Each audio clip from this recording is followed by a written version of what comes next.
Hey, everybody, welcome back to another episode of Fix Your BS, where BS stands for Belief Systems. We've also just started Business Systems, Fix Your Business Systems, and Fix Your Balance Sheet. So Fix Your BS is multi-layered. Today, we have a great guest. We're going to talk about 5 different categories, and he's going to highlight on a couple of them. But as always, you know, we talk about relationships, business or career, health, finances, or belief and faith. We talk about those 5 things because those are the pillars of life. And if you are killing it in those 5 pillars, guess what? Your life is pretty awesome. And that's what we're trying to do, is give you the tips and tricks and strategies in order to build an awesome life on your terms. Today, I have an amazing guest. His name is Justin Nelson, and he is the founder and CEO of Sphere Rocket VA, which is an industry-leading virtual workforce company. Since 2020, Sphere Rocket has placed more than 5,000 virtual assistants, serving 1,500 plus growing small businesses. Justin, I really appreciate you being here and looking forward to learning from you. Welcome, and tell everybody a little bit about yourself and how you got to be where you are now. Yeah, I appreciate it. Thanks for having me. And, I love your intro about the 5 different areas because, I just remember not long ago, several years ago, having extreme success in maybe 2 of the 5 or 1 of the 5. And then maybe I get to 3 of the 5 and I feel real good. And, it's probably hasn't been until probably the last year that I kind of got to 4 out of 5 or 5 out of 5 sometimes. And so I love that you started that way because I feel like it's a journey of maybe going up and down some and, really figuring ourselves out. But to kind of give you guys a really abbreviated version, entrepreneur since I can remember, 13, 14 years old, kind of the cliche thing you probably hear some people constantly say, but lived in a middle class family, didn't really have any rags to riches story, but really just kind of, my dad was military, my mom was a preschool teacher. They were corporate, so, we always earned 70 to 80 grand a year, really good, life. And then at 16 years old, my dad said, hey, I'm getting laid off. They just took our entire company and outsourced it overseas, which is kind of, cliche now that I run an outsourcing firm. So we'll kind of talk a little bit about that. But so my dad got into real estate. He was a real estate entrepreneur when I was 16. So I kind of got some seeds of entrepreneurship, got to work alongside of him from like the day one he started in the business. So learned some marketing things, did that till 18. Became a real estate agent the day I could. I was playing college football, became a real estate agent out of the Denver, Colorado market. Had what I would say is a good bit of success from 18 to 22 after I dropped out in the real estate sector. Humbly got a little mini fame in that sector from 18 to 22. Just made enough money where people are like, hey, how is this kid doing it? Ended up starting a coaching company. And then in 2020, very, very lucky, started a VA company about 2 weeks prior to COVID. So while the company's growth was a lot of hard work, I also I'm not ignorant to not say that it was very lucky, the timing that we started the VA company. It was to serve a need I saw in 2018, 2019. However, little did I know the need, or even maybe not a need difference, but just how much people's eyes got opened in 2020 to the possibility. Everybody that had in-person workers, they all become virtual workers real fast. And so been doing that ever since, man. 3 years, almost maybe 4 now, since the start. It feels like time's flown by since COVID started. But now I'm just spend 90+% of my time in the VA business, helping people find virtual assistants. And obviously, in those 3 years, I've grown to about 100 team members on my personal team. So I feel like at the age of 27 now, I'm drinking from a fire hose of leadership on a daily basis. And so not only am I trying to grow the business, I'm just trying to, accelerate the leadership skills that I know, I need, to be able to lead those people effectively. Anybody can lead people, but I want to do it effectively. So there's my 2-minute brief history. Well, that's great, man. I mean, what you're doing is something that is very rare, especially for younger individuals, which is just jumping in and doing the thing that you feel like needs to be done. And in doing that, you're learning way more than you would ever learn, in school or not doing it. So many people try to analyze and overanalyze, and they really don't get the school of life portion of it because they never jump into it. And if you're that young and you're learning from it, you have your entire life to make mistakes, figure it out, adapt, learn, and you're doing it at such a young age. So congratulations on that for sure.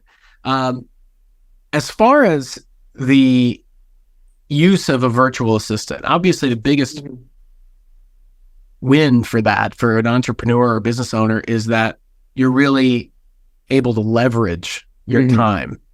So talk a little bit about leverage. How important is that in business, and especially to entrepreneurs and business owners? Yeah. So, I mean, obviously leverage to most people, it can mean a million different things. And people always ask me how I got into leverage, and it kind of goes into relationships in a few different areas that, when I was 19 years old, I maybe had an inflated ego of like, hey, I want to go make $1 million by myself. Like, I got this hustle culture idea of like, I want to not only make $1 million, but I want to do it by myself. Like, I don't want an assistant. I don't want any of this. Like, I want it to be me on the stage with the award saying I did it. And, that was all great. But as soon as I got the award and got up there, I looked around and I was like, I worked 90 hours. I missed, my grandparents', family reunion that I had been to for 20 years straight. And this was the first 2 years I missed it. And, I looked back and my 300 pounds that I was in college, and a healthy 300 pounds, if there could be a thing, was now 350, 360, right? It's like, and so I was like, whoa. So you kind of got to the top and I was like, wait, how did other people do this? Like Joe over there, he's not on stage. Sarah's not on stage, but I know they make $1 million a year too. And I look at their organizations and I'm like, oh, they have assistants. They have team members. They have an accountant to do their bookkeeping. Wait, they're not doing taxes on the last day of the year, scrambling, missing things. And so I would say, that's kind of where I got my leverage piece. But you're right. Business owners, it's leverage can come in a million different ways. But for me, it kind of got started with, kind of being in a burnout, and not even a burnout, but a place where I'm like, wait, I can't get past $1 million. I can't. I got more money than I know what to do with, but what about other people? Like I thought I was supposed to help people. And so, I guess kind of in a roundabout way, that was kind of my first experience with leverage. And it was kind of the depths of finding myself in a bad place where I was like, oh, I might need to change my business a little bit.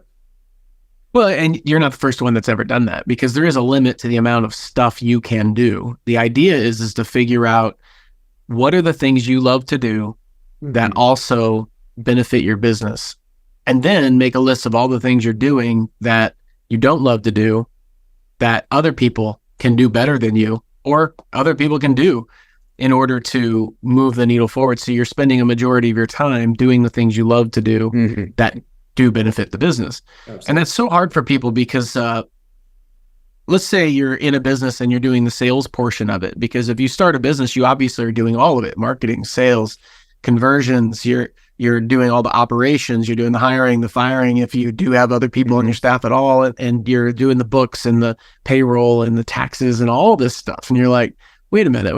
That there's a limit to the amount of time and energy I can put into growth into a business. So let's say you're doing the sales side and you hire a salesperson. They're not going to be as effective as you are. And that's so hard for business owners to take a dip, because they go, man, I could be doing it better and not losing this revenue. But the long term is what you're losing, is that long-term potential growth. After that person gets up to that level, you can then hire another one that gets up to that level, and then another one that gets up that level. And now you've tripled, quadrupled, or multiplied your production. So how have you been able to take that understanding and apply it into your business now? Yeah. So I think for me, it's funny. Sometimes people think when they meet me for a second, if they haven't talked to me, and they're like, he's a dropout, right? He must not have done good in school.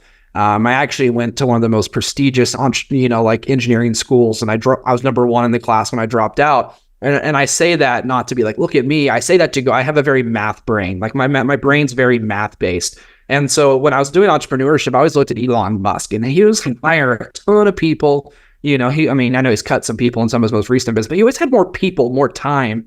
And so I started to figure out, a good friend of mine, when I say good friend, good mentor, Tim Heil in the real estate business, said, when you hire someone, you're going to go 2 steps backwards to go 8 forward. And what he was saying is exactly right. What you were saying is like, you're going to feel like they're maybe only going to perform at 80% of the way. But what I learned is two people at 80% is 160%.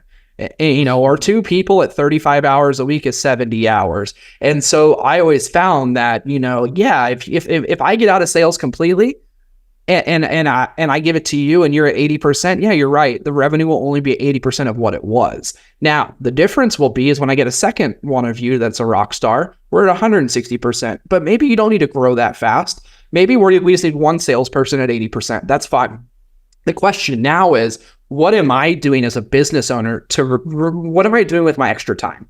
If I'm going and watching Netflix with my extra time, eating cheeseburgers, yeah, that's all I'm going to see is a negative 20% revenue drop. But maybe I go and get, with my extra time, a corporate partnership that we didn't have before, right? Maybe I go and get and restructure our programs or our product to where the price increases 20%. So now 80% as effective at sales is actually 120% because we increase the LTV of our client.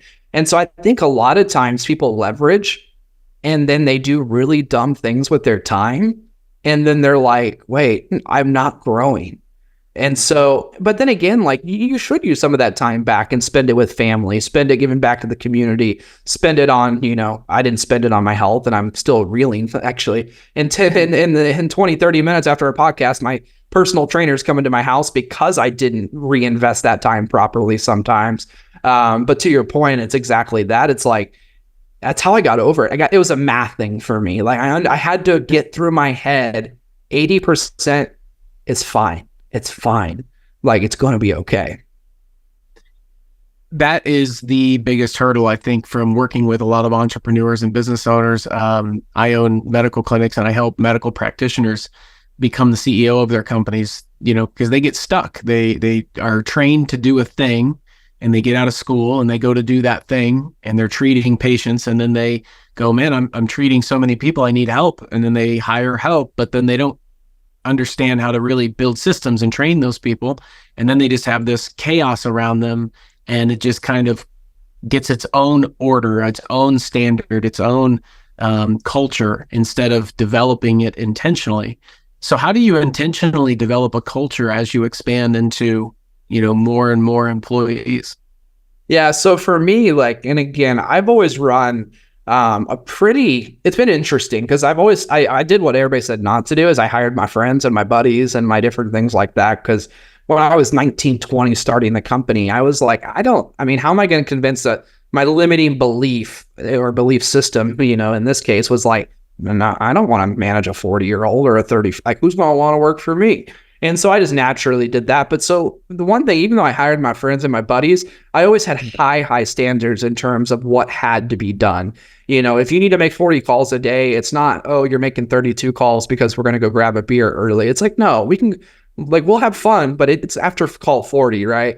And so I think with that standard is when I have those high standards in place, if someone was hitting 20 calls, 25 calls, 27 calls, or not doing the paperwork properly, we would just let them go. And usually I always say this, some people might not have been excited that we let them go, but no one was ever surprised, right? No one ever just got blindsided that they left. It was always like, yeah, I kind of knew that was coming, or yeah, I would have fired me too. We've never really had oh my gosh, I didn't know that was coming. And so I would say that it's really become fun because in full transparency, I'm in year 3 of this business. We'll hit 8 figures. And I turned over 70% of my US-based staff last year. Mm-hmm. I turned over most people that had been with me from the day one start. And it's because they got comfortable. They started making so much money that they just thought standards didn't matter anymore. And I didn't really have to let a single one go. They all wandered off because they're just like, it's not for me anymore. And so I would say that was kind of not relinquishing the standards just as we grow was a big one to keep the culture good. Yeah. Well, if you don't keep a culture of a company, then the company fails. That's obviously something that's going to occur. So how do you build a life to get the maximum return on your time, to get the true freedom that people actually are chasing? I mean, what kind of tips or strategies would you give to people for that? Yeah, I mean, I think there's a million different ways to do it. Obviously, at first I was trying to follow I want to work 4 hours, a month. And then I was like, I kind of got there. And then I realized I just wasn't happy. Like I was bored most of the time. There's only so many trips to Mexico and Cabo and overseas I can go and do without getting bored. And so, I think what I've really built and Maximize is, at least for me, this has been a big thing for me, is periods of heavy work and periods of heavy rest. Like I'm not a big mixture guy, and that's just a personal thing. I think everybody's a little bit different, but for me, I love periods of really heavy work and periods of really heavy rest. Like heavy rest, like I'm not connected, you can't find me. Like this past 2 weeks, people thought I was dead because they couldn't contact me. I just shut my phone off and didn't tell anybody. Like I just was hanging out with my wife and traveling. And so I think for me, I knew that was something that worked well with our schedule, and I just adhere to it, right? And me and my wife, and I think this kind of goes into relationships. Like we sit down, like we did it just yesterday, actually. She's like, hey, can we look at the schedule for the first quarter? Like, I want to know when your heavy weeks are, and then when are the weeks that you're going to be doing nothing? And so I just planned it that way. And it's like, I actually feel like right now it's a heavy week. She works Christmas. She's a nurse. And so I know from the 18th through the 1st, it's basically a playground for me. I can work 14-hour days and it not affect anything. And then I get the first 2 weeks of January to have a really good time. So I think that's just how we designed it. And I think it's just more about knowing what you want and then doing it and not flip-flopping, not doing it because someone else said it was cool. Yeah, that's one of the things I teach a lot, is making sure people understand what they want to do in life. What does your perfect life really look like? Most people live someone else's life. They live a idea about what someone else thinks they should be living instead of them living their life. And so the first step that I tell people to do all the time is know yourself, know thyself, figure yourself out. What do you want? What does that look like? How do you want your life to be? And at the end of every year, the last week of the year is always my favorite week of the year personally. It's because I get to look back at my year and ask myself, what did I do well? What mistakes did I make? How could I do better next year? And then I get to plan accordingly into my next year and go, well, what do I want my next year to really look like? What am I asking the universe for? How specific can I get, and how can I visualize that moving forward? Is that something you do as far as looking ahead and visualizing and saying, what do I want that to look like? And if so, what do you do? Yeah. So for me, I mean, first off, I have to reflect back on what were the big things that we accomplished this year that I'm proud of? Because the crazy thing is we've pretty well 100% gone up year over year. Like I think we were at 1,800% growth over 3 years. Like, made Inc. 5,000, like number 300.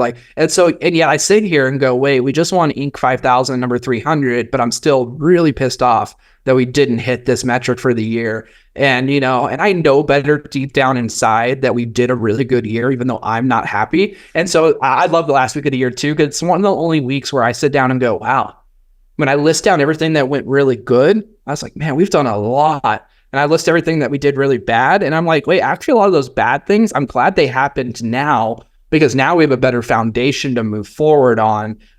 So it's funny. We did this morning with my team meeting. It's just like, I looked at everything bad and I was like, guys, these things aren't really bad. Like, I'd rather learn this lesson now than in 2 years when it would have been unfixable. And so, yeah, I mean, I'm the same way. I like to write down all of my wins. And also, just like you said, look at like next year, I want more vacations, but I want them to be more meaningful, right? Like I want them to be with people I love. Like, I don't want it to be just me and my wife. I want it to be me, my wife, and my parents, me, my wife, and my grandparents, me, my wife, and her parents. And so that's just small adjustments that I know will be, great for the next year. Well, yeah, that's really true, because I know so many people that really tried to make as much money as they could.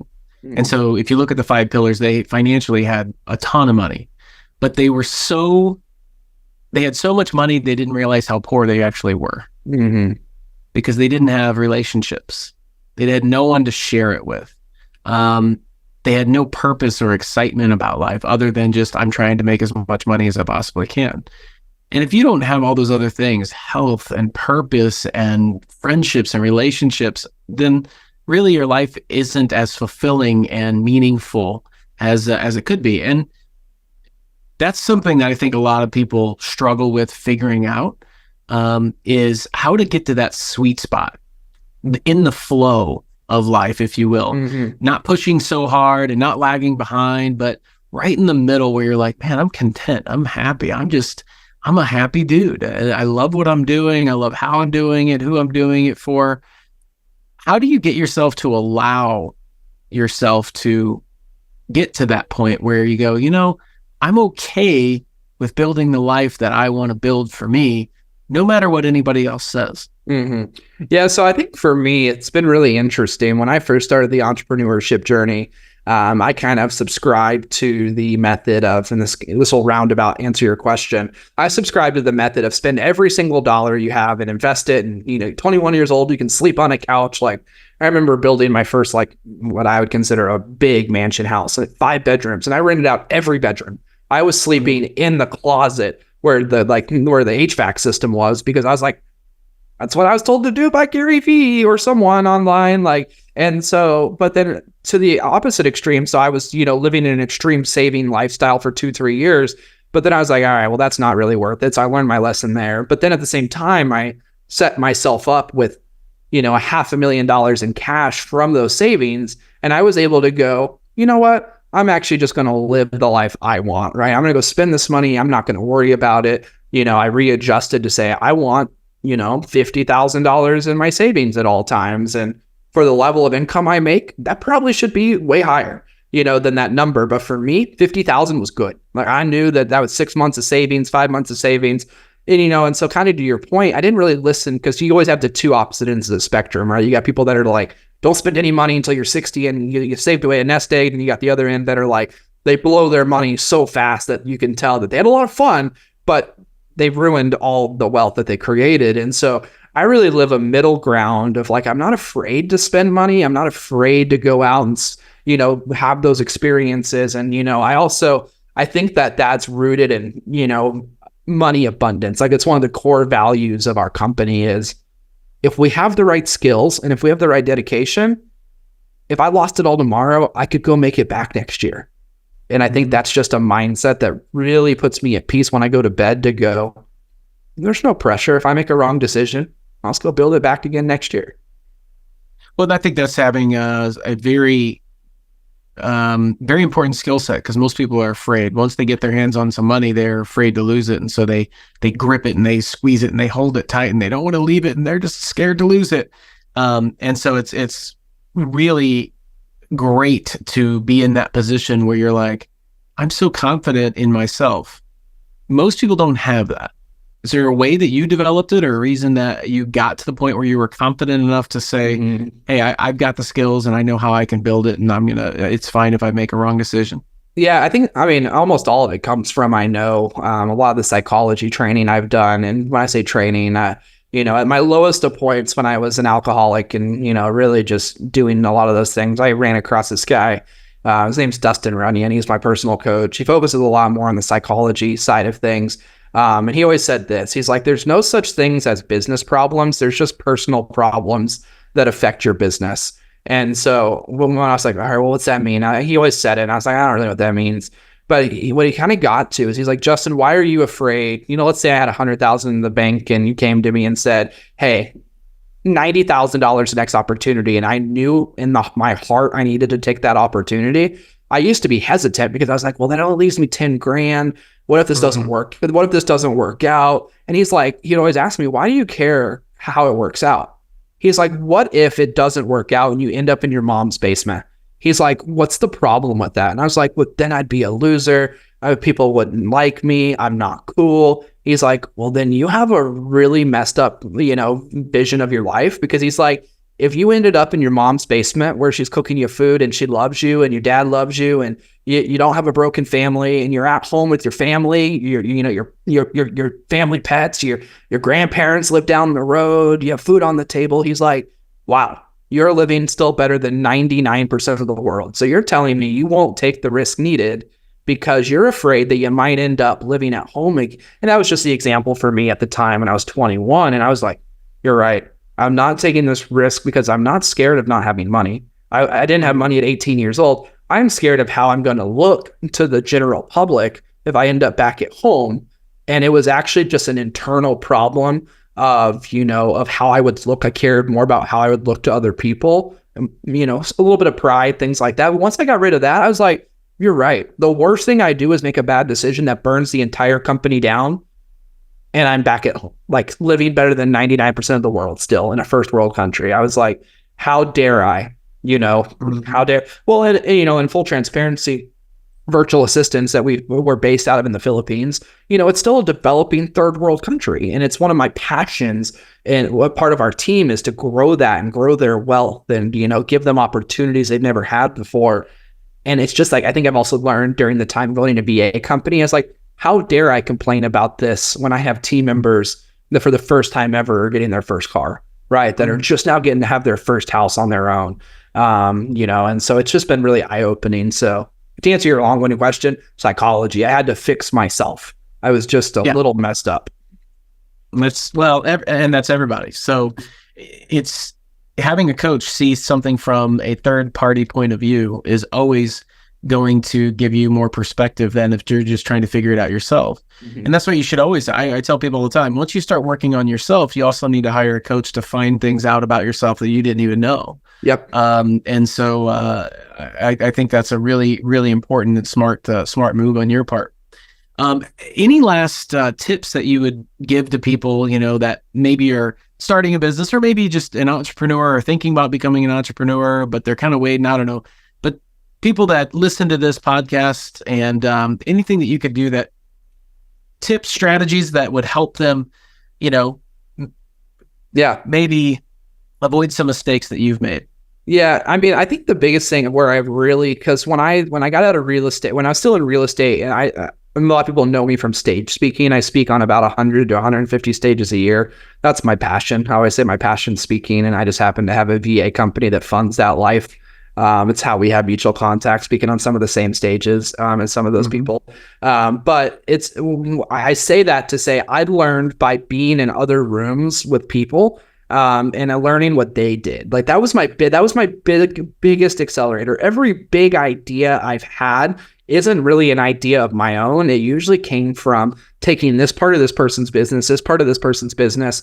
And I put a word of caution. I took pieces of businesses that were really fake, like they had big numbers, but they really were a mess behind the scenes. But once I figured out how to go to enough rooms and be in enough rooms and, be, courageous and outspoken enough to go meet those people and talk to those people, I really learned that the guy making $1 million a month in the same business I'm in puts his pants on the same way. He's just as normal. He's got the same challenges, the same problems. He wants to talk. He wants to be talked to like he's a human, not like he's some idol on stage. Once I learned that, any problem in my business could be solved. Like at one point I was sitting here going, I have no clue what to do with this. No one else is sharing the same struggle. I shared it with a group I was in, and it's like 9 out of 10 people have the same struggle. And so I'd say finding community, whether it's a niche down sector. So at the time I was in real estate, or if it's a generalized entrepreneurship community, it's huge. I mean, it's one of the biggest things that supercharged me. And most people won't go do it because in the beginning, they're like, I don't have the cash for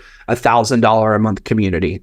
I personally, if I had to restart, I would probably buy less homes and reinvest all my cash into, self-development, getting around other really smart people and learning from them.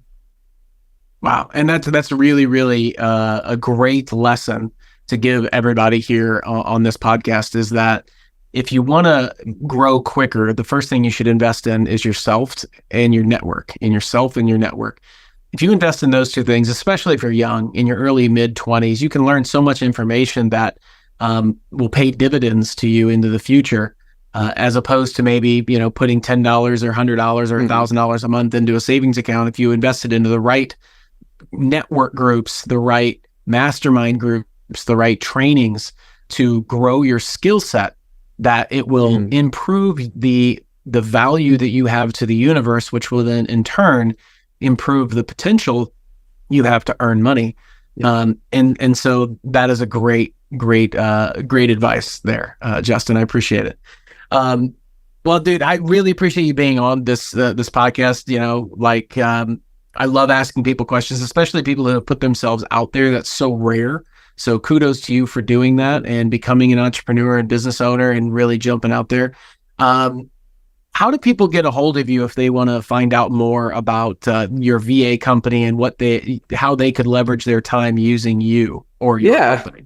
Absolutely. So the easiest way is just to go to hireleverage.com, HIRE leverage.com. You can't sign up. You can't do anything like that on there. You're more than happy to schedule a call with our team. We do audits is kind of what we're known for, is even if you don't end up using our services, people all the time just want to spotlight. Like I always say, our team's a spotlighter. Like we spotlight, like maybe you should leverage that in your life. Like, I mean, you don't know how many times, man, it's crazy. It's kind of off subject, but someone will come on and go, I need a VA. I need a VA because they've heard it. But sometimes they just need someone to cut their lawn. Sometimes they just need someone to do some meal prep for them. Like VAs aren't always the answer, which people are like, why is Justin saying this? He's trying to sell VAs. It's like, no. They're like, maybe one day you'll need a VA. So, that's the best way, hireleverage.com, HIRE leverage.com. We just want to spotlight some areas you could use leverage. Maybe it is a VA that could help you, but what's actually funny, man, is many of the times it has nothing to do with VAs. Where do you need to start with leverage, right? So Instacart grocery shopping saves marriages. Like there's a lot of things that just crazy. A house cleaner will save a marriage and give you more time with your kids sometimes than a VA will. And so just a great example of that piece of it. Absolutely. Well, I appreciate that, man. Everybody, the link is in there, leverage.com, hireleverage.com. The link is in the show notes here. You can also go to Instagram if you want to learn more. And you can go to Justin Nelson. It's the real Justin Nelson, isn't it? The real, because I think some 14-year-old way back in the day, I can see the Justin Nelson profile, and it's like someone from 12 years ago. And I'm like, man, I wish I had that. But so we had to go with the real one. Hey, the real Justin Nelson. I like it. The real Justin Nelson. You can check him out on Instagram. That's how I found out about him on stage with some of the people that I've been on stage with. And you can also go to Hire Leverage and HIRE and just click the link that we have in the show notes here. Go to that, get yourself an assessment, maybe hire a VA if you need one. Justin, appreciate you and all the nuggets you've dropped, man. And look forward to learning more about you and maybe working with you some more in the future as well. Absolutely. Thank you. Yeah, no problem. Everybody, this has been another episode of Fix Your BS, where BS stands for belief systems, business systems, or balance sheet. We're trying to help you, give you the best strategies and tactics to have the best life on your terms, build your perfect life, if you will, on your terms in 5 major areas: relationships, business or career, health, faith or belief, and finances. Thanks for watching. Until next time, we look forward to take action on these things. We look forward to giving you the things to do to take action. And we will see you at the next episode. Make sure you share this out. That's how we grow. That's how we help more people. There are people that you know that need this information. Share this out, and we will see you at the next episode of Fix Your BS.